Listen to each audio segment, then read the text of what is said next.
அதான் இவன் ரிஷபத்துல அடிச்சிருக்காப்ல. அடி சாம்பார் அப்பாயின்மெண்ட் ஆர்டர். உன் துணிமணி. டேய் துணி என்கிட்ட இருக்கு, மணியை நீ வச்சுக்கடா. ஓகே, 2 ரிஷபம் இருக்கிறாங்க. எப்படி இருக்கும் 2025 ரிஷபத்துக்கு? யார் அவன்? எப்படி பார்த்தாலும் நம்ம போயிடா கொஞ்சம். பண வரவெல்லாம் நல்லா இருக்கும். ஆ. ஆனா மன அழுத்தம் கொஞ்சம் அதிகமா இருக்கும் இந்த ஆண்டு.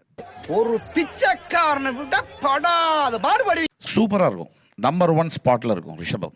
அண்ணா நீ கேள. ஏய் சுத்த நீ புடிச்சு மூஞ்சில ஊத்துறேன். என்னங்க அவங்கள கேட்டா அப்படிங்கிறாங்க, நேர் ஆப்போசிட்டா சொல்றீங்க. இது என்ன பிரமாதம்? இது விட பெசலைட் ஒண்ணு இருக்கு, கூவுடா.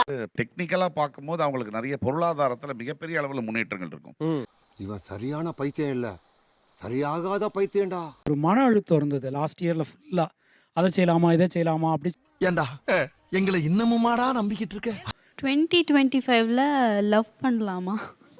என் திருமண வாழ்க்கை டேய் 100% அவங்களுக்கு ஏத்த மாதிரியான ஒரு காதலன் அவருக்கு அமைவார். நீங்க ரொம்ப அதிர்ஷ்டசாலி. ஏன் எனக்கு உங்களை பிடிச்சிருக்கேன். அந்த புள்ள நம்மகிட்ட லவ்வா தான் பேசுதுன்னு கூட தெரியாம சாம்பார் இருக்கா முடிஞ்சு போச்சா அப்படின்னு கேட்கிற வகையறா அவனுங்க.